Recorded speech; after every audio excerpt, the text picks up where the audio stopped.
home, but I keep getting alerts on my phone because it's telling me to leave for Right. it. Yeah.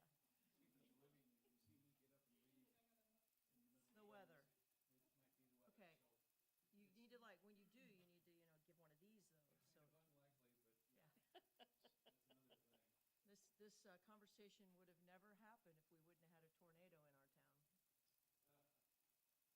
I knew that because I tried to call him to ask those questions before you, and the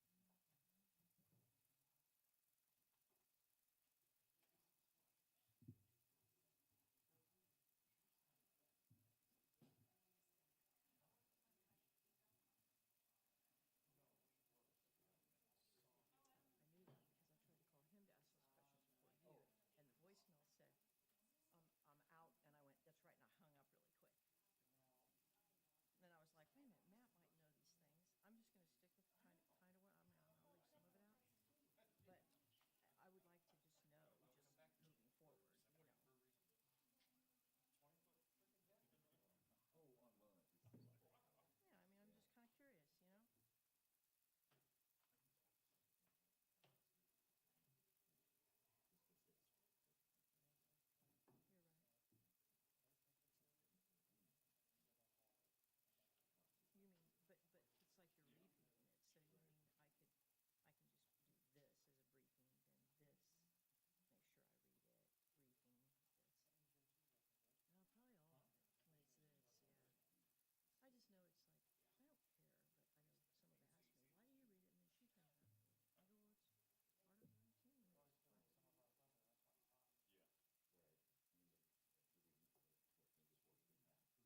hopefully since she followed me, she'll message me back tonight. Yeah, I'll show you a picture. Yeah, but it's on the app. It's live on the app with our city and everything. I haven't posted the picture of us Yeah, three yet. it's on the, if you download the app, it's live. Yeah, it says Oak Grove,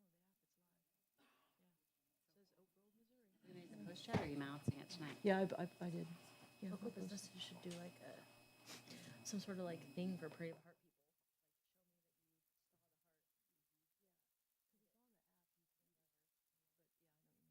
people. Yeah. I'm ready.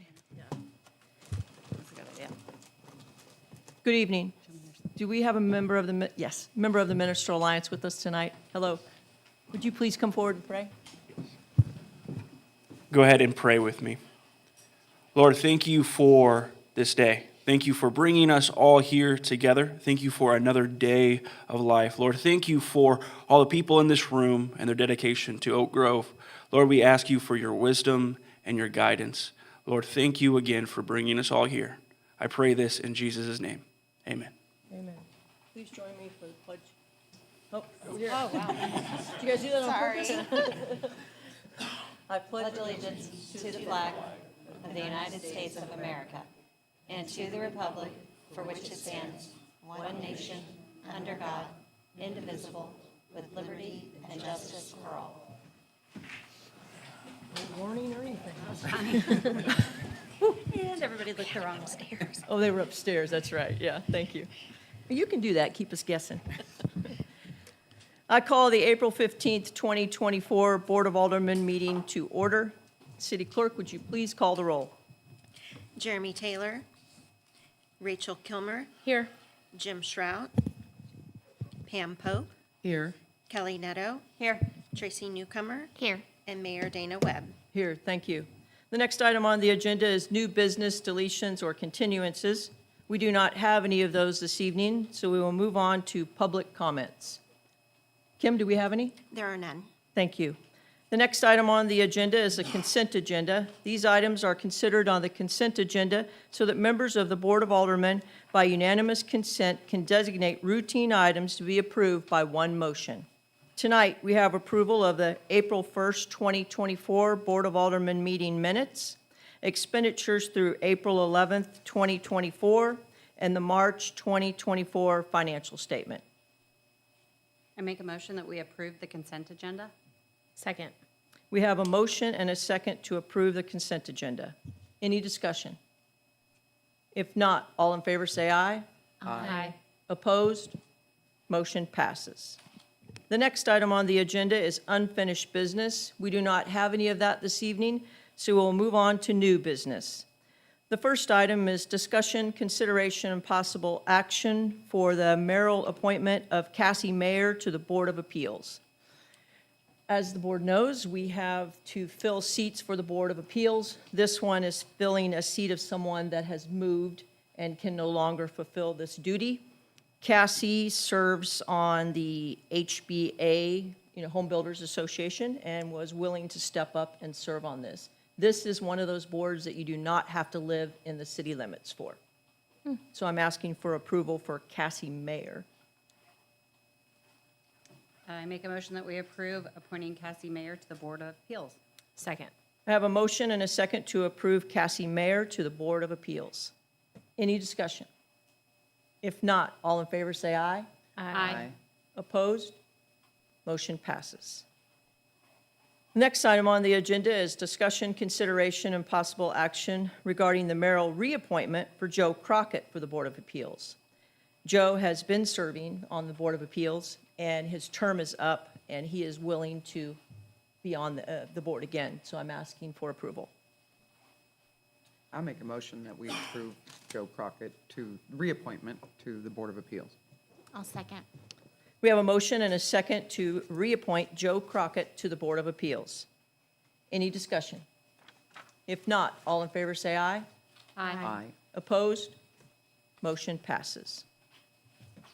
The next item on the agenda is a public hearing regarding a request by Valley Oaks Investments owners pursuant to Section 405.085.e for the amendment to the official zoning map to rezone approximately 79 acres located generally south of 5th Street and east of Oaks of Edgewood subdivision as more specifically described in legal description from A agriculture to R1 single family district.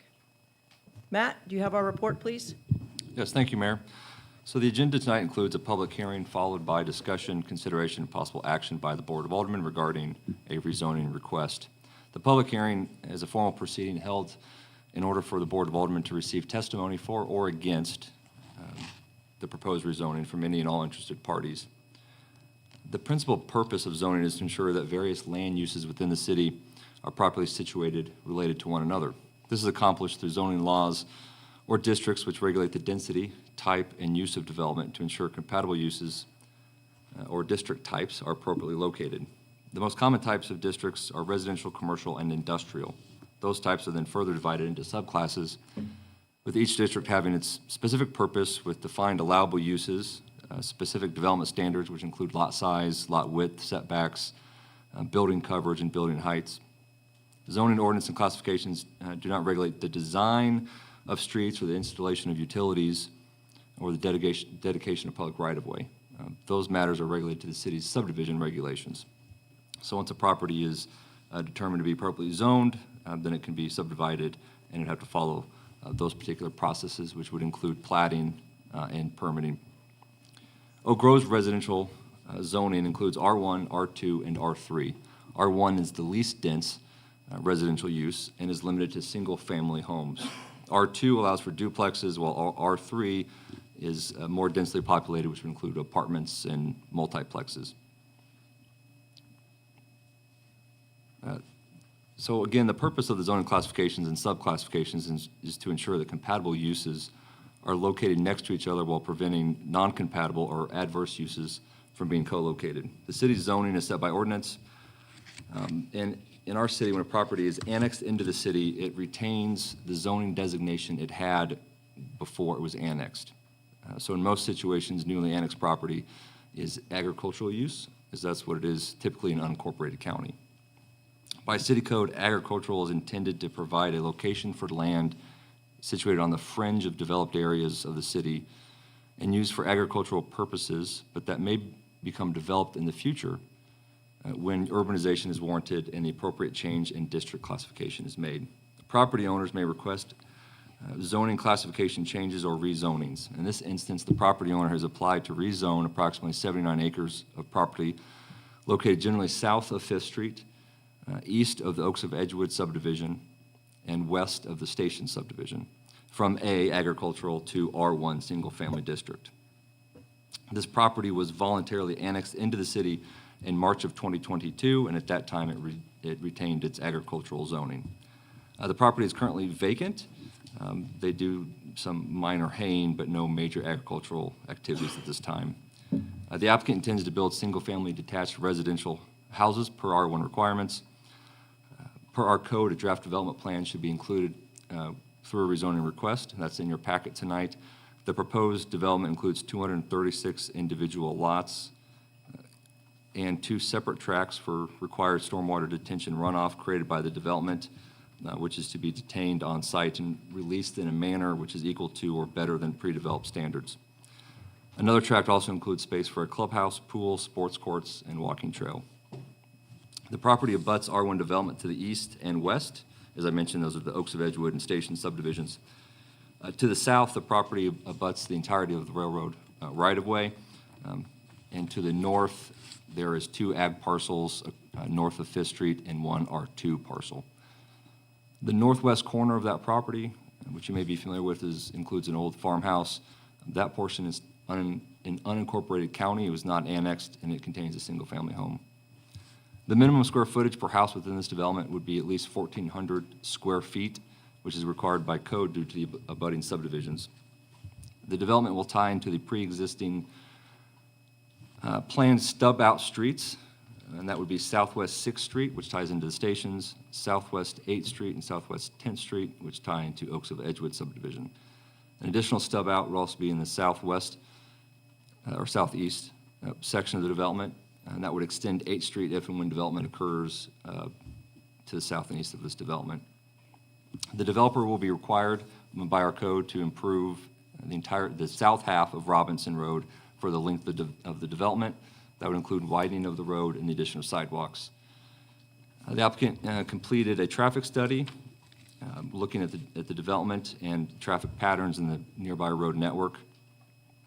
The traffic study concluded that even with development, the local street network will continue to operate at A and B levels of service. Levels of service goes through A through F. A, B, and C are typically considered good, A being the best. The proposed traffic study also looked at the existing conditions plus the proposed development, and the existing conditions plus proposed development with 20-year scenarios. So looked at current plus this development, current plus 2044 scenarios, and it still maintained A and B levels of service. In reviewing any application for an amendment to the official zoning map, the Planning and Zoning Commission and Board of Aldermen should review the proposed amendment in light of the criteria set forth in section 405.075K. They should also review information provided as part of the rezoning application, the city's adopted code, the comprehensive plan. On April 3rd, after a public hearing and review, the Planning and Zoning Commission recommended approval of the rezoning request. Based on compatible uses, planned interconnectivity, and available public infrastructure, staff also recommends approval of the amendment to the official zoning map as requested by the applicant. The next steps, if approved, before development would occur, the developer would need to submit a preliminary plat for approval. The developer would also need to enter into a development agreement with the city to ensure compliance with the city's subdivision regulations, submit detailed public infrastructure plans, which need to be approved, and then finally submit a final plat to be recorded at the Recorder of Deeds. After that, individual lots would then be able to apply for residential building permit per lot. With that, I'd be happy to answer any questions that the board may have. Thank you. Thank you, Matt. At this time, the board can ask questions directly to Matt. What are the improvements on Fifth Street specifically? Is that Fifth Street's the one that runs by Walgreens there, right? Yeah, so that it goes east and west. So they would have to widen the south half of Fifth Street. Okay. So eventually the road would be 36 feet wide, so they'd have to make their side 18 feet, add curbs, gutters, sidewalks as needed. So this will connect sidewalks all the way down Fifth Street then, or are they're Yeah, not? it would leave the house on the south, or the northwest corner. Okay. That's unincorporated. That portion of road is technically still in the county. So that little section of That road little doesn't- section, yeah. And then it would tie into the stations. That portion of the stations doesn't have sidewalks either. Okay. So there's a few missing links, but this would, yes, help accomplish putting sidewalks from Broadway west. Okay.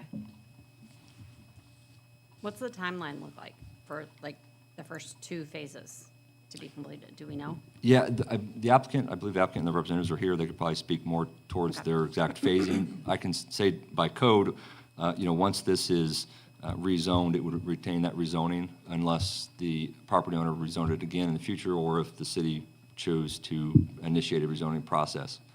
Once they come in for a preliminary plat, the preliminary plat is good for 2 years by our code. So they have 2 years from the filing and approval of a preliminary plat to submit a final plat. Thank you. Has the applicant indicated what types of homes will be placed? Floor plans, variation, anything like that?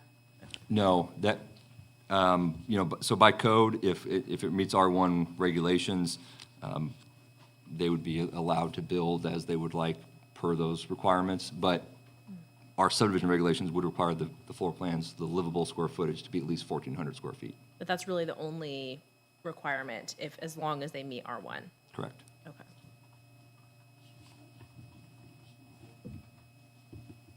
So Matt, in the traffic study, I'm trying to understand it. They only talk about, Fifth Street obviously, but Russell and Powell. There was no study done regarding Fifth and Broadway, correct? Correct. Yeah, Fifth and Broadway would, from the distance from this development, would not be considered part of the local road network. In addition, that's a MoDOT road, and any improvements with Fifth and Broadway would be more considered a structural or a wasn't with the overall street network, not necessarily related to this development. Wasn't that addressed in the comprehensive plan? that intersection, if I'm remembering correctly? The road? Yes, the comprehensive plan does speak to that, long-term goal would be to work with MoDOT to improve the 4th and 5th Street connection with the street light or stoplight that's there. Because it is terrible, Pam, like. Right. Yeah. One thing to consider when looking at Fifth and Broadway and as it relates to this development or any other development is that it is already, there's a stoplight that's already on 4th Street, and so it would be too close. MoDOT wouldn't want or approve a stoplight that close to each other. And so the applicant wouldn't really be able to do anything that MoDOT would approve to improve Fifth and Broadway. That would require things outside of the applicant's ability to do. Makes sense.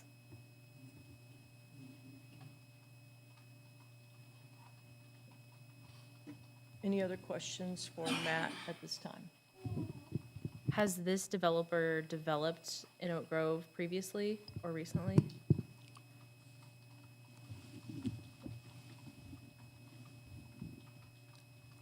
They have developed, they have not started development, but they've taken over parts of Oaks of Edgewood. They purchased property and developed phase 13 through 19 of that.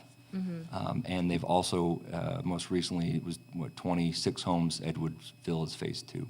So is this, this is Valley Oaks that's submitting, are they related to Country Club Homes? Is it the same entity or Yeah, I think their ownership group is, the same group, just different yeah, names? I'd hate to Farms. speak to what ownership of what, Sure. but they are related, and the applicant could probably speak more to Okay, their business enterprises. okay, thank you.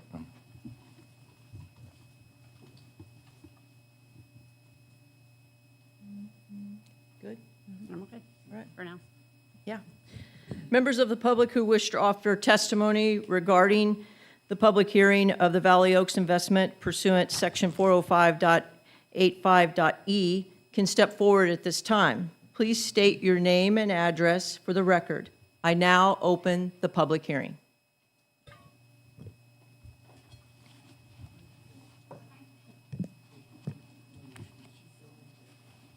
Betty Earnshaw, I live at 601 Southwest 6th Terrace. There's no 6th Street there. Right? And if all this is going to happen, I myself would like to see a sketch of what all is going to take place.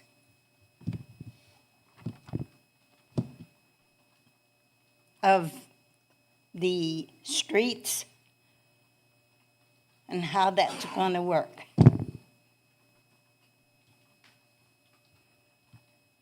Would that be possible? Well, during this time, Betty, this is just a public hearing for you to testify, to make comments. That's all this is a public hearing. Okay, Yeah. okay. Thank I you for- just wanted to say, No, thank you for your comments. yeah. And like, there is 3 streets that they're going to connect into the property, the 79 acres. Well, a direct question wouldn't be something at this time. This is just for comments. Okay, You know, it's just for you to testify to this public hearing. okay, So your comments are being recorded and heard, okay. and we thank you for them. All right. Yeah, thank you.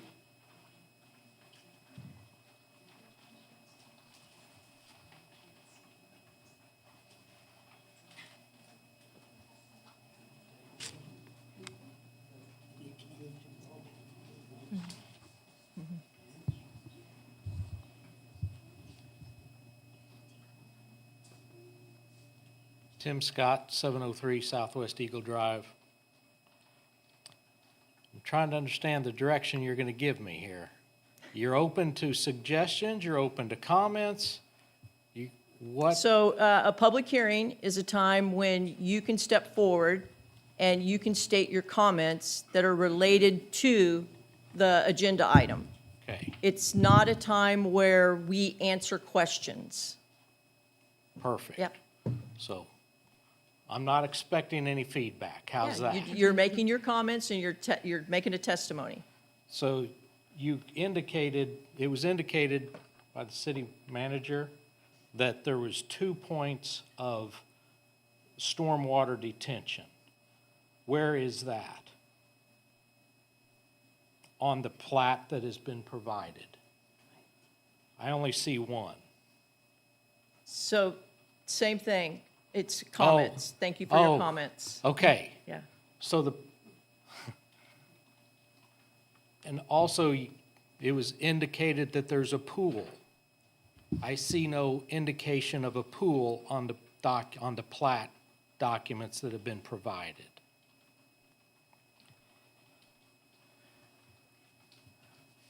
The question to you guys would be, in your consideration of this in the future, is this the best that can be done with this piece of property?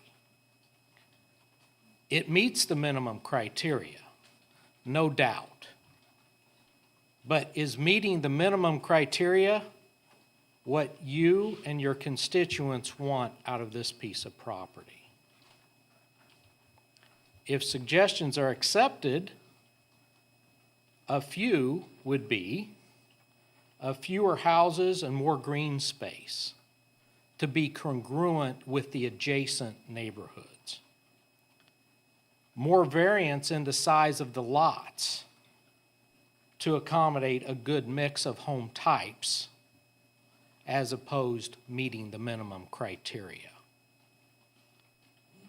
Confirm that the existing water, sewer, and storm systems can accommodate the development so as not to cause the city with adverse expenses or a tremendous amount of expenses on those systems to be burdened by you as opposed to the developer. Thank you for clarifying that Fifth and Broadway was not in the traffic study. I hope you guys recognize that although it wasn't in the traffic study, this development will have a significant impact on that intersection, which again, the city of Oak Grove and the state of Missouri will have to accommodate expenses to accommodate that situation that's going to arise because it's going to get worse than what it already is. I think we all adding 200 homes to the traffic at Fifth and Broadway will be significant.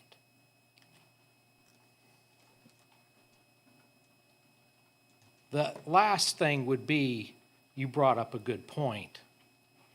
Confirm with other municipalities whether the developer upholds his obligations in their jurisdictions.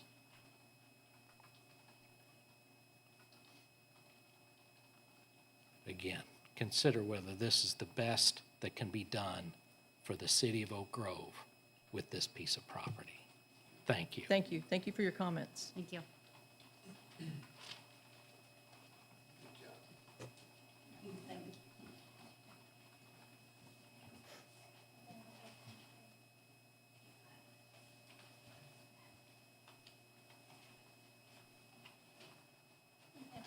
My name's Amanda Cole, and we live on Russell. And I guess my concern would be we've got little ones, and it's currently a U-shape, and I don't necessarily want it to open up to another housing district because it brings issues with security. I mean, we've had friends that have several housing right up against each other, and I think that that's going to just create cars speeding through our neighborhood on our side that could be avoided. And I do also have the concern about Broadway, of course, and Fifth, because it is very congested already. And the sewer, I mean, we're backed up right there. And I just don't know how close the houses are going to be to our backyards. And I mean, they just dug all that out recently to replace all the sewers through there. So I just don't know where the line cuts off. There's a creek through there. So where does everything kind of begin on housing? And how much privacy? Because we're downhill. So is that going to be a floodplain for us once everybody gets up there on the top of the hill? And I mean, the noise and everything, it's nice right now and quiet. Like, that's why we moved into our home. So, and there are several houses in the area already that were built. I like the idea of a sidewalk. I like being able to have more space on Fifth. If it was widened some, that's great, because it is a narrow street, but I think from that aspect, and then as far as like HOA, or what are their rules gonna go into play, so we don't get a bunch of homes that are just kind of thrown in there willy-nilly, and what families and things are gonna be coming into the area. But I think those are my main concerns, I guess, until we're able to get a little bit more details on how everything's gonna be laid out. But thanks for hearing us out. Thank you. Thank you for your comments.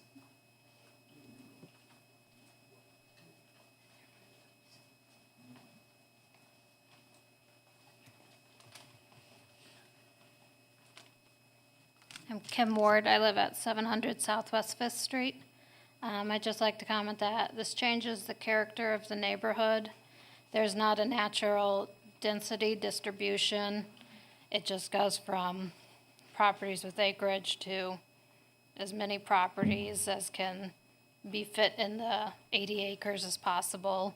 It definitely does need to vary lot size more than just the smallest possible. And the layout is just very simplistic. It's not aesthetically appealing at all. It negatively affects the aesthetics of the neighboring properties. My property has large windows that look directly onto this property. It's going to affect my home value now that someone's going to look out and see the back of someone's house instead of a nice field. There needs to be a landscape buffer to help accommodate the properties that are already existing and make it more aesthetically appealing. I do not want the main entrance right by my driveway. It makes my entrance even more dangerous. It's already very dangerous with speeders. I have people driving by so fast that my windows shake already, and now there is a main entrance right by my driveway. I think something could be done with that. I would also like to know how this is affecting drainage, because my corrugated metal pipe culverts are collapsed and my front yard floods as is, and those needs to be corrected and certainly not made worse with this development. Thank you. Thank you. Thank you for your comments.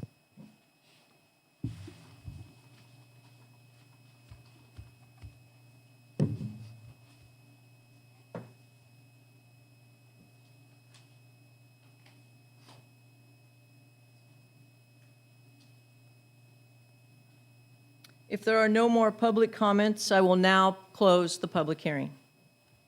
The next item on the agenda is discussion, consideration, and possible action for Bill Number 24-09 regarding an ordinance granting a change in zoning classification on land located generally south of Fifth Street and east of Oaks of Edgewood subdivision, approximately 79 acres, from agriculture A to single-family R1, all in accordance with the provisions of the Unified Development Code, Chapter 405, Municipal Code of Oak Grove, Missouri. Any Discussion time? Yep. Discuss amongst yourselves, ask questions, talk. I just, first of all, want to thank everyone that took the time to research and put their energy and thoughts into it and be here. I live in Oaks of Edgewood. I'm your neighbor. I live on one of the streets that's going to connect to this neighborhood. So I don't want anyone to think we're cold and like callous to what your feelings are, because we have the same feelings. But, you know, we do have to uphold city code. So basically, this is zoned, you know, or R1 is for single-family homes. And I think when we had our comprehensive plan last year, we were looking into the future of the city. And I think the thing I heard the most from everyone is we need more affordable, more housing, More more R1. affordable housing, more R1. So I think this, though, yes, we'd love to see more pools and more trees, and we can't control that. So we can only, you know, uphold what we have for rules. And in my opinion, it does meet the rules. This does meet the requirements And then, for city code. correct me if I'm wrong, but then they have to come back with a preliminary plat. And so there's many steps ahead still. Doesn't mean this is exactly what's gonna be built down the road, Correct. correct? And just so you guys know, the applicant is in the room if you would like for him to come forward to ask him any questions. Would you like to come forward to answer questions, applicant? Okay, thank you. That would help you, Yeah. correct? Appreciate you being here and taking the time. Oh, I appreciate you guys looking at our project, and more than happy to answer any questions. My name is Brian Ron. I'm with Valley Oaks Investments, 1120 Eagle Ridge Boulevard, Grain Valley. And again, thank you for your consideration of the project. I was making some notes back there, and more than happy to answer any questions we can.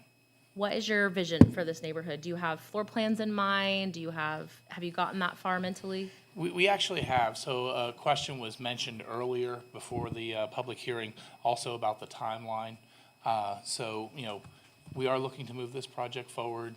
We're probably going to be into next year for the first phase. Phases usually run anywhere from 30 to 50 lots. But also, at the same time, right now, this year, we are in the process of redoing all of our plans, all new plans. And this is one of the neighborhoods where we want to bring out a lot of the new plans. When we're designing the neighborhood, there's a lot of pressure right now on single-family homes. So, we're also working not just the neighborhoods, but the plans to come up with, things that are going to be, exciting, more exciting than, some things that, frankly, we've been doing recently, just kind of updating everything, and not just the plans, but the neighborhood. We do have the clubhouse that's going in, the pool, the sport courts, the trails, adding amenities to these neighborhoods, not just, getting every lot we can. Are the lots, estate-sized lots? They're not. But we did go in and we met all the R1 requirements, and similar to, a lot of other neighborhoods. But we wanted to add the amenities and things like that. So, we're excited about that. And, when we continue this process forward, we'll bring you some renderings of those things. Do you have a idea of what price range these homes will be in? So right now, you're probably looking in the mid to upper threes, but the market is so fluid.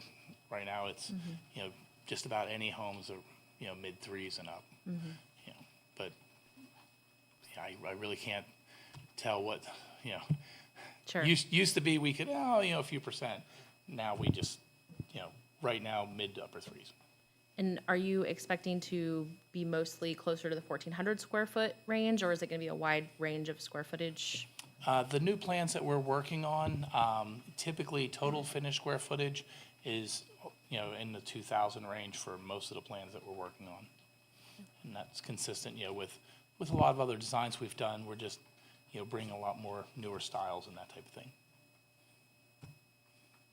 And $300,000, like everybody thinks that's what people are talking about when we're looking for more single-family homes in Oak Grove. That's how much it costs to buy. That's what it cost. Yeah, the cheapest house on the market, new construction, is $300,000 right now. Yeah. Can you build us cheaper than 300? Can you wave your magic wand? No, unfortunately, it is a very difficult market. Yeah. We do build more attainable homes than probably anybody around. But, without, for example, there are some projects around where they've gone to all slabs, no basements, or, some things like that to try to really bring that price point down. The two big ones are the slabs, and also, more the urban row house type design where they'll go to, say, 60 or 70-foot wide lots, and they'll put in, narrower, deeper projects, that type of thing, to try to bring that cost down. We're planning this to be more traditional. Okay, more basements. And Yeah. have you guys given any thought to landscaping buffers along the borders of the neighborhood where there are existing homes? Is that common practice in development at all, or something you guys would be willing to consider? So as we're looking at the plat, I'm definitely willing to look at those things. I don't know, I don't think that there's actually tracks right there for those. So that would be landscaping in people's yards. So that those are things that we'd have to look at. Matt, would you please repeat the timeline for preliminary plat, final plat, development, and those things? Just so that the board Yeah, so they, remembers. if it's zoned properly. Correct. Whatever the zoning might be of a particular property, applicant would have to bring a preliminary plat, for that development, which includes the entirety of the development. They'd also have to, at that time, provide all the stormwater calculations to show that they've designed the plat to ensure that there's no runoff or anything else that would be adverse to nearby property owners. Like I stated, the city's adopted KC APWA standards, meaning that any stormwater runoff has to be discharged at a rate equal to or better than it currently is. So they can't make any runoff worse. Once they do the preliminary plat and that gets approved, they then have 2 years to bring back a final plat. The reason there's 2 years is typically, in between a preliminary plat and a final plat, the developer also then submits detailed civil infrastructure plans. That would include water plans, sewer plans, to ensure that the development that's being proposed, that there's adequate public infrastructure available for that water and for that sewer. If for some instance, let's say the lift station needs to be upsized to handle the additional sewer, this development would then be required to pay for that upsizing of that lift station. So any additional public infrastructure required, as this gets developed, it would be handled through the subdivision regulations and through approved civil infrastructure plans. And would that also be in the development plan too, in the development agreement? Yes, so the development agreement would highlight those types of things, the widening of Fifth Street, for instance. It also would ensure that, that would be a negotiation between the city and the developer on what would be in that development agreement, but typically it highlights and confirms that the applicant's going to meet the requirements of the code, we're going to enforce our subdivision regulations, same types of things that have been done for other R1 developments. Most recently, Edgewood Villas Phase 2, Phase 13, and Phase 14 of Oaks of Edgewood that are being built right now. Those developments have gone through that same process. I would like to just, while I've got the microphone here, clarify. So there are two tracks, Tract A and Tract B. Tract A has the stormwater, Tract B has the clubhouse and pool. So there's two separate tracks. One has the stormwater retention pond and one does not. I will say this is the draft plan that was associated and included as part of the rezoning request. The stormwater itself will have to be reviewed. Their engineer will send in those plans. That will get reviewed by the city's engineer. Comments go back and forth to make sure that it's compliant. Thank you. I think that's helpful, for me and for the rest of us, that it helps us understand that, it's not just tonight and it's done. There's quite a process that you still have to go through and requirements that Valley Oaks has to still meet and still come back before this board. Tonight, our job is to, whether or not we move it from agricultural to R1, and that's. Tonight is just zoning, correct? I appreciate the questions, the discussion's great, the conversation, the public's questions, are all important, but just as the planning liaison is not here tonight, I was at planning and zoning, and we tried to stay focused that it was just for the zoning. Once you switch the zoning, then you're opening up a whole bunch of, aren't there then requirements that you pretty much have to approve it? Yeah, as long as they It's follow not them, just- yeah. but right now, they are following the ones to change the zoning. They purchased the property, they own it, and, then they are meeting the requirements for that. It follows the guidelines of the comp plan. Staff recommends to move forward with it. Yeah. I just think it's reassuring to hear from the applicant Yes. that they are, trying to make in good faith improvements to our community and, do the right thing. So I appreciate you being here and letting us pepper you with questions that aren't necessarily pertinent to this rezoning, but Yeah, No problem at all. you'll be back again, I'm sure. I will. yeah. Thank you. Thank you. Appreciate it.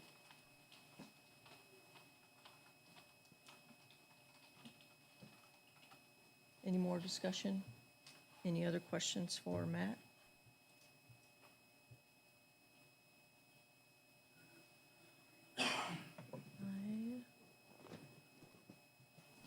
I move for first and second reading by title only of bill number 24-09. Second. We have a motion and a second for the proposed ordinance to, proposed bill to ordinance by title only. All in favor, say aye. Aye. Opposed? No. Motion passes. City Clerk, would you please read the full title of the bill 2 times? An ordinance granting a change in zoning classification on land located generally south on Fifth Street and east of Oaks of Edgewood subdivision totaling approximately 79 acres from Agricultural District A to Single Family District R1, all in accordance with the provisions of the Unified Development Code, Title IV, Chapter 405 of the Municipal Code of Oak Grove, Missouri. An ordinance granting a change in zoning classification on land located generally south on Fifth Street and east of Oaks of Edgewood subdivision totaling approximately 79 acres from Agricultural District A to Single Family District R1, all in accordance with the provisions of the United Development Code, Title IV, Chapter 405 of the Municipal Code of Oak Grove, Missouri. I move for adoption of bill number 24-09. Second. We have a motion and a second for the adoption of Bill Number 24-09 to ordinance. Any discussion? If not, City Clerk, would you please call the roll? Rachel Kilmer, Yes. Pam Pope, Yes. Kelly Neto, No. Tracy Newcomer. Yes. Motion is approved, and Bill Number 24-09 becomes ordinance number 2108. The next item on the agenda is a Mayor? public...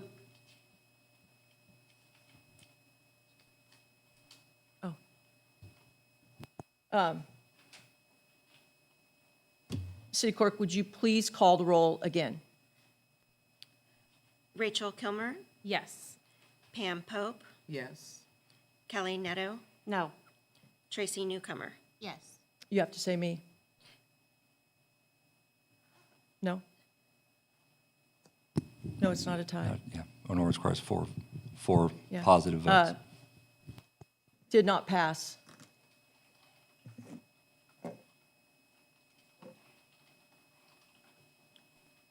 Motion is not approved. The ordinance did not pass. The next item on the agenda is a public hearing regarding a proposed annexation into the city of Oak Grove of the property generally located south of Southwest 10th Terrace and Southwest Red Bird, described as all that part of lots 502 through 510 and Tract K of Oaks of Edgewood, Plat 13, and subdivision of the city of Oak Grove, Jackson County, Missouri. Matt? Yes, thank you, Mayor. So tonight's a public hearing and ordinance considering the proposed annexation of approximately 1.22 acres of property, which includes parts of lots 502 through 510, as well as Tract K of Oaks of Edgewood, Plat 13. Jackson County recently discovered a slight scrivener's error in the legal description that was originally used for annexation back in December of 2004. So the error was identified when that parcel at the county level was being reviewed for to be subdivided. The real issue is that there's a portion of the property of the rear of those lots that abut railroad right-of-way. That legal description incorrectly did not include that particular piece of property. So the owner of the property has submitted a voluntary petition to annex that previously omitted section. The petition for annexation in the ordinance aligns with what was intended to have been annexed back in 2004. This ordinance and the legal description has been sent to the county for them to review as well to ensure that this fixes the issue with the recorder of deeds, and it does. Staff would recommend approval of the ordinance to just correct that annexation lines as they were intended to be back in 2004. Have these lots been developed yet or built on yet? They're being built, they're not been sold. Okay. So the street is mostly in city right-of-way. It's just a few lots that have been split. A couple lots, I think the entirety of them are off of the legal description. The legal description where it was an error as that railroad right-of-way curves north to the northwest. They put in the wrong initial coordinate and then followed that line incorrectly, so it didn't follow the railroad right-of-way appropriately for those first few lots. Makes sense. Matt, I tried to find Red Bird, is that the name of the street? On Google Maps, because I'm just not real clear on where we're at. I couldn't find it. So where are we?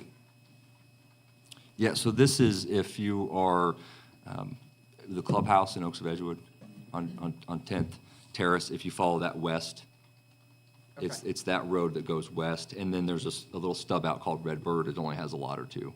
So it's a new street, just put in. To my knowledge, none of those houses have been sold yet. The lots that we're talking about tonight have not been sold, and so they've done a voluntary petition to annex. So the lots were already annexed, and we're just dealing with a small parcel of these lots. Correct, yeah. So the entire property was annexed in back in 2004, but just due to an error in the legal description, a portion of those lots were not included in that legal description. When the county was subdividing these out and the Recorder of Deeds was preparing them so there could be a deed transfer, they recognized that there was a slight issue with the number that was placed in for the initial coordinate, and so that line was not drawn properly to follow the exact railroad right-of-way.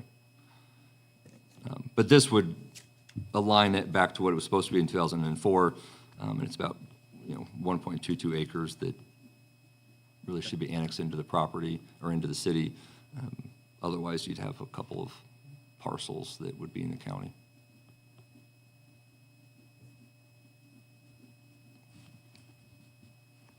Any other questions for Matt? Members of the public who wish to offer testimony at this time regarding the annexation of Southwest 10th Terrace and Southwest Redbird may step forward at this time.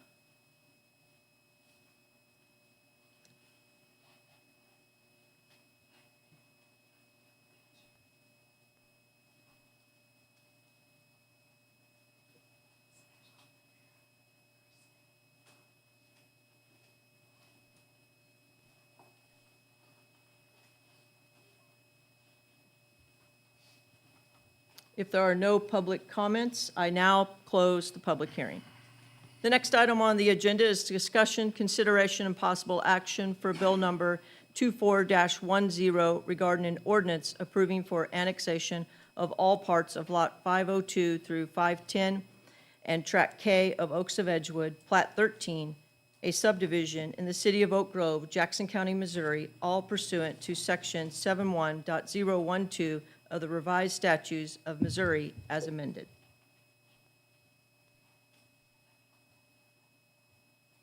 I move for first and second reading by title only of Bill Number 24-09.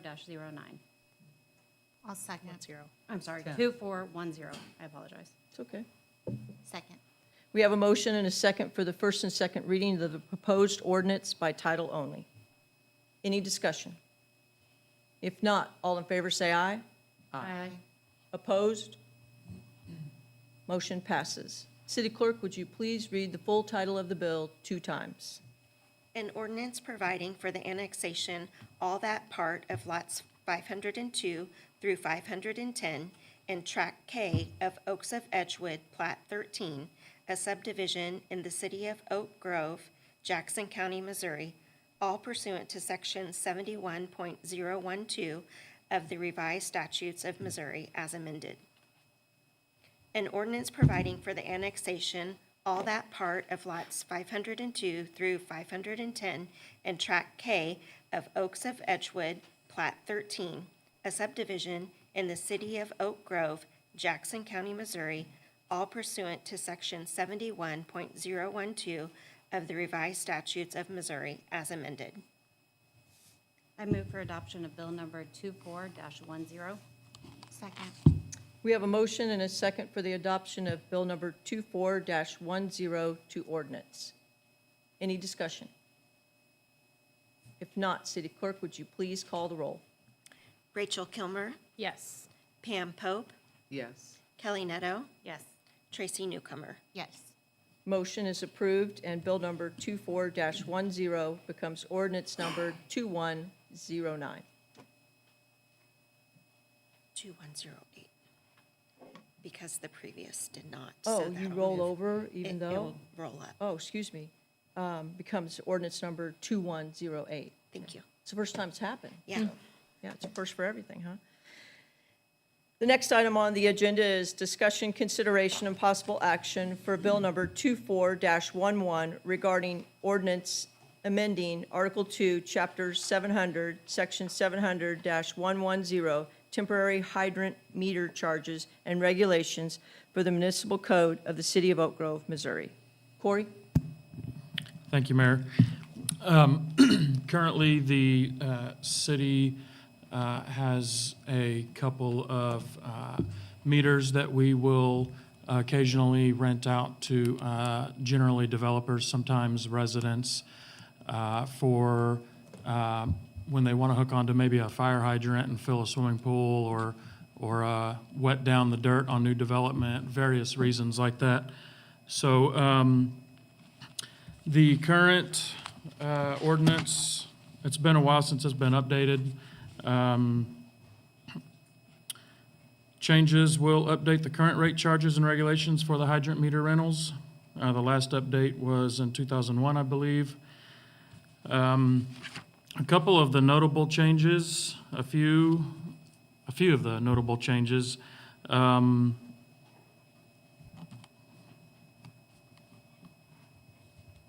Updating the verbiage for the service charges so that it matches our current water usage rate and will continue to do so going forward. Secondly, increasing the total deposit amount of the hydrant meter so to meet the current replacement values should it get damaged, stolen, or lost by the homeowner or contractors. This now includes 2 different deposit amounts, whereas the current ordinance only includes one. That amount was $75. The proposed amounts for a 3/4-inch meter is a $500 deposit, and a 2-inch meter is now $750 deposit. Those are the replacement values, is all that really is.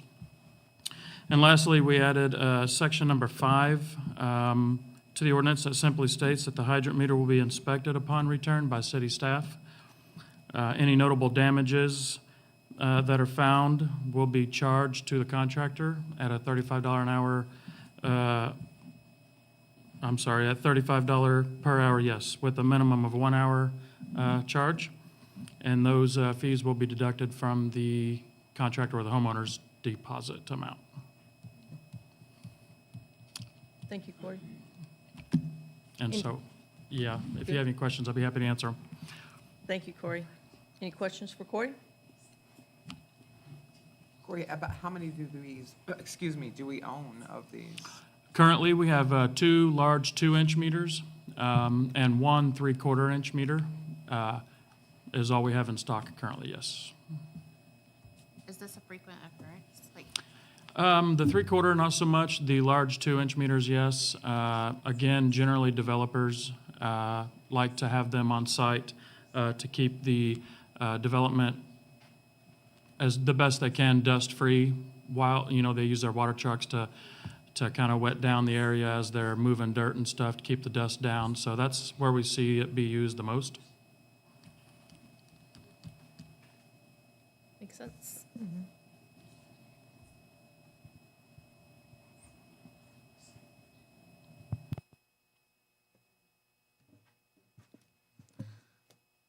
I move for first and second reading by title only of Bill Number 24-11.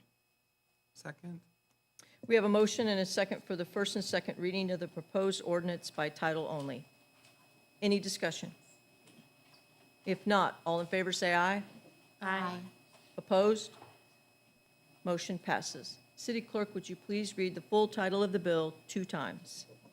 An ordinance amending Article 2, Chapter 700, Section 700.110, temporary hydrant meter charges and regulations of the Municipal Code of the City of Oak Grove, Missouri. An ordinance amending Article 2, Chapter 700, Section 700.110, temporary hydrant meter charges and regulations of the Municipal Code of the City of Oak Grove, Missouri. I move for adoption of Bill Number 24-11. Second? We have a motion and a second for the adoption of Bill number 24-11 to ordinance. Any discussion? If not, City Clerk, would you please call the roll? Rachel Kilmer, Yes. Pam Pope, Yes. Kelly Neto, Yes. Tracy Newcomer. Yes. Motion is approved, and Bill number 24-11 becomes ordinance number 2109.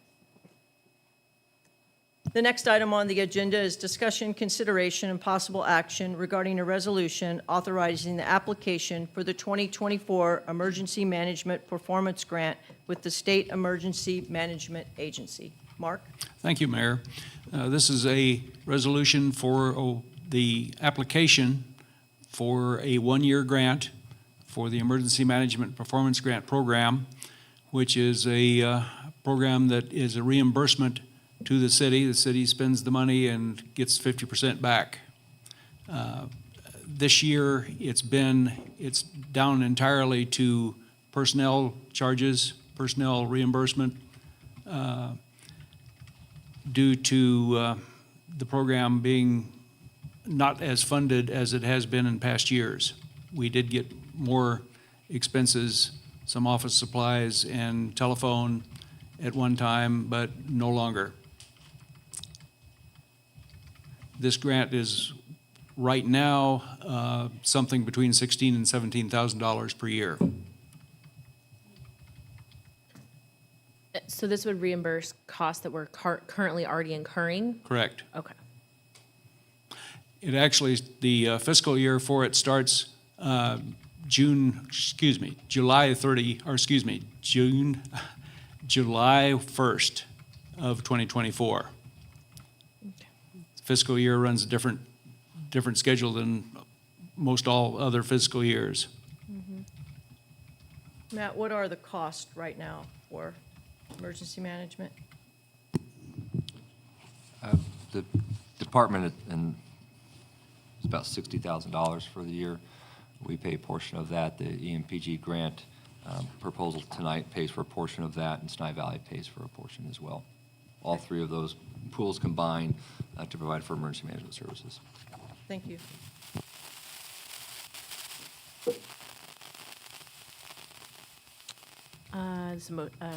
Just a resolution. I make a motion to approve the Emergency Management Performance Grant application in the fiscal year 2024.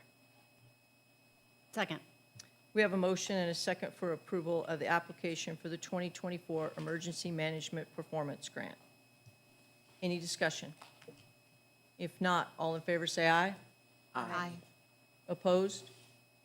Motion passes.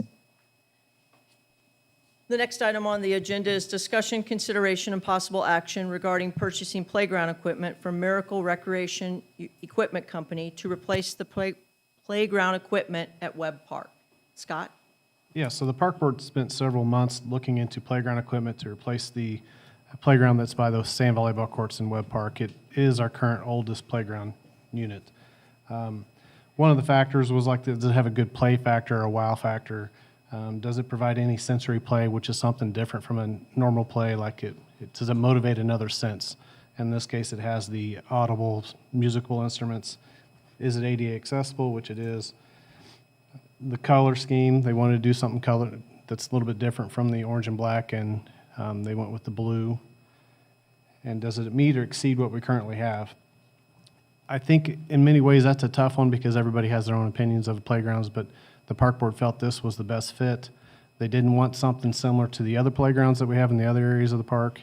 The idea is to expand upon this to where it can be done in phases. Also, the park board wants to look at the swings and the sand area there and make some improvements. This wasn't just we're done with Webb Park or the playground in Webb Park. This was an attempt to start moving forward with making the play area in that particular spot of the park better.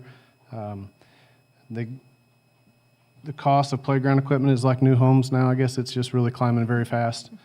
So to purchase this equipment, there's a purchase cost. If we install it in-house, we're saving $110,000. I think, let me get the exact number, I'm sorry. $104,812 by installing it in-house. Wow. If we were to purchase the equipment then basically take out the old equipment and install it next year. We would then need to purchase the fall zone material, and that's why this is being able to be within budget by doing it this way. But that would mean we'd have to budget the amount of money for the fall zone material next year. So that is something that's very important for the board to understand, that cost, if this is approved, it would require a cost in next year's budget to finish the project. Happy to answer any questions. There were several companies looked at. Tracy may have a lot more to add to it. We did look at a lot, and I traveled to other places and looked at their playground equipment as well. You got anything? Tracy, you've been at all the meetings. We started with, I believe, 5 different companies and narrowed it down to 2, and then we had liaisons from both of those companies come and present to us. We felt like this was the best option to give that wow factor. Web Park is, if someone's visiting our town, they're more than likely seeing Web Park, so we wanted to make sure it kind of showcased our city, and provided the kids with a lot of fun. There's several slides, lots for them to climb on. They had a lot of different activities that we were looking for. So Scott, we are proposing that we order the material now, but not install it until we, Well, there's 2 reasons for that. Even if we went with another playground equipment, we would order the equipment, and we typically, if we're installing it in-house, it's better for staff to do it in the, what we would call the off-season, which would be the winter months out of the baseball play and stuff like that, which is also when less people are on the playground equipment.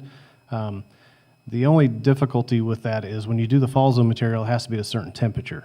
So then we're going to be looking more into the spring to take down the old equipment, because I don't want to remove equipment that could be used and try to minimize that downtime. So early spring, we would be taking the equipment down, putting up the new equipment that we've been storing in-house. If we purchase it, we'll get the equipment, we'll inventory it, we'll store it safely, and then we would install it early spring. So with that plan, what would be so that we're talking early spring next year? Yes. 2025. So we would tear out what would the timeline be from tear out the old one to then So when this is up? once we start tear out, we'll start installing. So we would not tear out until next 2025. If, for example, we had a great forecast of weather and the fall zone material, people thought they could do the fall zone material, I'd say give me a 3-week window. We could get the installation done sooner. That means we would be much earlier spring.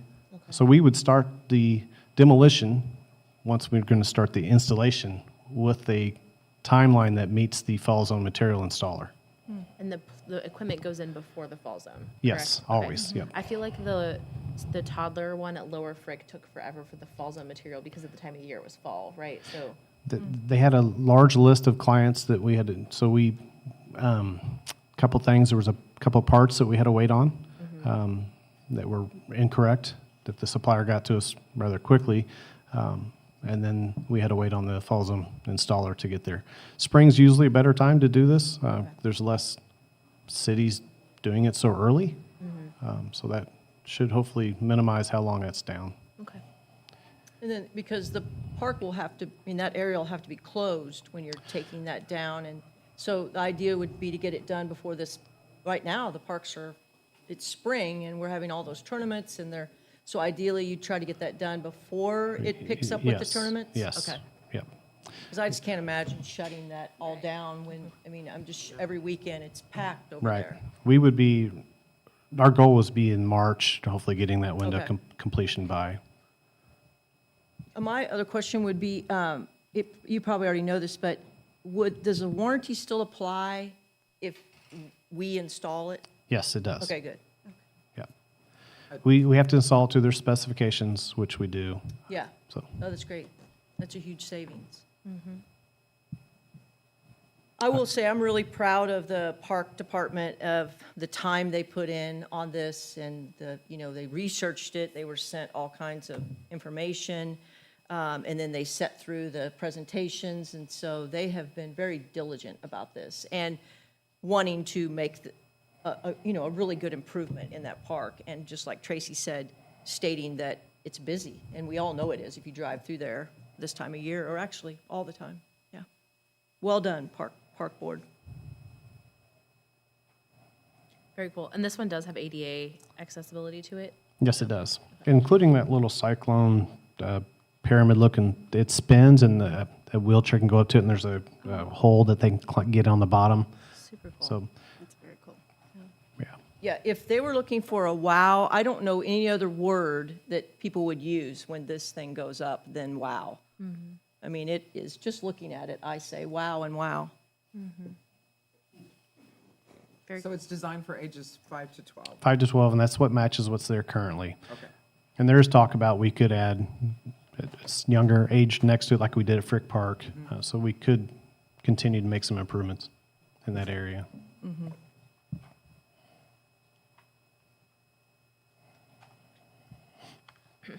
I make a motion that we approve purchasing playground equipment from Miracle Recreation Equipment Company for Webb Park. Second. We have a motion and a second to purchase the playground equipment from Miracle Recreation Equipment Company for Webb Park. Any discussion? Oh, hold on. I Discussion from should Scott. add one thing, I'm sorry about that. It is a cooperative purchase agreement, and that's why you don't see other competing bids from other companies. We're purchasing it through the Sourcewell contract. Okay, thank you for clarifying. Yes. Any other discussion? If not, all in favor say aye. Aye. Opposed? Motion passes. The next item on the agenda is discussion, consideration, and possible action for Bill Number 24-12 regarding an ordinance declaring the official results of election held in the city of Oak Grove, Missouri on April 2nd, 2024 for mayor and 1 alderman of each ward for a 2-year term. Kim? Yes. So this is the ordinance declaring the official results from the election, April the 2nd, 2024. Just like it says, Just right, like Kim? it says, just like it says. Any questions for Kim? Nope. It is an ordinance. I move for first and second reading of, by title only of Bill Number 24-12. Second. We have a motion and a second for the first and second reading of the proposed ordinance by title only. Any discussion? If not, all in favor say aye. Aye. Opposed? Motion passes. City Clerk, would you please read the full title of the bill 2 times? An ordinance declaring the official results of the election held in the city of Oak Grove, Missouri on April 2nd, 2024 for mayor and 1 alderman of each ward. An ordinance declaring the official results of the election held in the city of Oak Grove, Missouri on April 2nd, 2024 for mayor and 1 alderman of each ward. I move for adoption of Bill Number 24-12. Second. We have a motion and a second for the adoption of Bill Number 24-12 to ordinance. Any discussion? If not, City Clerk, would you please call the roll? Rachel Kilmer, Yes. Pam Pope, Yes. Kelly Netto, Yes. Tracy Newcomer. Yes. Motion is approved, and Bill Number 24-12 becomes ordinance number 2110, and it is adopted. The next item on the agenda is information reports. Matt, do you have one? No, thank you, Mayor. Thank you. Mark? Yes, April 27th is the citywide garage sale. Going along with that is Small Business Saturday. A lot of businesses will be having special events. Sni Valley's having a special event that they'll be doing some demonstrations for the public. The Animal Control Department and Emergency Management will be participating down there, passing out literature and answering questions. And we also have 5 kittens for the public to view for potential adoption, maybe. They're, I think, by that time, 6 weeks old. Just cute. Thank you. Chief? No report, ma'am. Thank you. You. Corey? No report, thank you. Kim? No report. Scott? Just a few things. April 20th is a Park Volunteer Day. We are hoping, the Park Board's hoping that we can get some people out if they choose to. There's several leagues that do some volunteering in the parks. This gives an opportunity for those leagues if they want to come that day, or individuals. And we will expand upon this once we get a better feel of how the program needs to progress. But if you want to plant some mulch around some trees, we're going to focus on Webb Park this year. Look to expand it each year. April 25th will be the master plan kickoff here at City Hall at 7 p.m. April 26th is the Arbor Tree giveaway. So if you're looking for a free tree, you can get that out at the field house from 4 to 6. That's all I have. Thank you, Scott. Rachel? I actually do have a comment. I went to sign up for my tree for the Arbor Day thing, and I found the software to be very hard to use. So I'm sure that's something that will be addressed in our parks master plan, but I just want to put that out there that I think of myself as pretty techy, and even I was struggling with it. So So, just like logging in, it was just like a lot of steps just to sign up for a tree, and I'm not gonna lie, I just gave up and so stopped the, trying. the difficulty is with the park software, we have to get all your information. Mm-hmm. Then once you register in the park software, and that allows you to buy anything with the parks, whether it's a pool pass or a shelter rental. Yeah. So it's a common problem in the parks world for software, and I spent many years looking at park software, and this, believe it or not, was about the best we could find. So Yeah. any feedback you have, though, we can send it to them, and they can look at finding solutions. I just found it to be really not user-friendly. I tried on my phone and my computer and just like struggled and gave up. So not your fault, but just wanted to give that feedback. And Sure. also, I'm excited about the Arbor Day thing. There's a lot of trees to choose from, and that is a very busy week in the city of Oak Grove. I'm sure you're going to talk about it, but also excited to welcome our 2 new board members. That was April 23rd. Yes. Is that right? Okay. Yeah. So, yeah. I'm done. Okay. Kelly? No report. Tracy? Pam? Question. Sure. Where and when to volunteer for the park? Is there some place that everyone's So, gathering? yeah, Webb Park at the large pavilion there in Webb Park, What time? 10 a.m. 10? Okay. Thank you. You're welcome. Sure. I have a few things. Scott, do you have any type of update now that we're leading into the park master plan? I think during our budget workshop, there was lots of discussion about we'd start during the Parks Department applying for park grants. And I know that'll really help as we're doing the park master plan. So typically with park master plan, when you have everything laid out, that park master plan is used in grant writing. So that will be a key element that we currently don't have. We've researched grants. I think in the last 2-3 months, we've looked at 5 different grants that we possibly could try to get, and there was a catch on something on each one of them. The best one that's usually for parks is the local landmark parks grant, which is deadlines in November. So this master plan is working pretty good for that for this coming upcoming grant. And have we been applying for others? I know there was 3 just recently, Bass Pro, T-Mobile, and I forget what the other one was for parks. So those private company grants, sometimes we have to get that information. I did not see the Bass Pro grant. So that's something that we would, if you ever hear of something that's from a private organization, we're more than happy to look into. Okay. And next, yes, this coming Tuesday, we'll be welcoming in our 2 new ladies to fill these seats. And so on the 23rd at 7 p.m., we have a special swearing-in ceremony. It'll be at the middle school in the Commons area.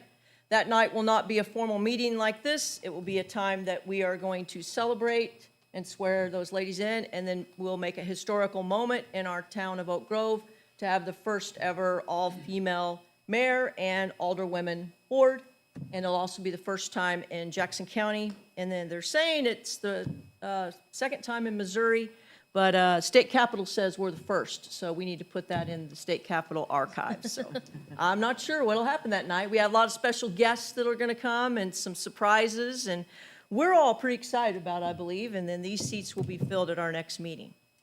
Then, if you haven't seen social media today, and I know there's probably not a audience that's just, thousands watching tonight, but I'm going to speak like I'm speaking to 1,000 people. We, in the town of Oak Grove, with a population of 8,100, are receiving a heart of the Parade of Hearts that'll be delivered to our town tomorrow. Corey has marked the spot out front, and they'll deliver it and put it there. And I have personally invited the artist that did the heart, and we're going to have her hopefully come down, and we'll have a heart party and enjoy it. So some of us went the other night and got to see the heart. It's beautiful, and we're pretty excited about it. If you can't tell, I'm elated. Been campaigning for this for Oak Grove to get this for years. So I'll tell you, we're not the furthest out. I heard there's one in Lawson and in KU. So people come to Oak Grove and see our heart. Are we excited? Yeah. I am. If you're not, just fake it for me right now. Okay. All right, I'm looking for a motion to adjourn. I'll make the motion to adjourn. I'll second. We have a motion and a second to adjourn. Any discussion? If not, all in favor say aye. Aye. Opposed? We are adjourned. And Kelly, there's no...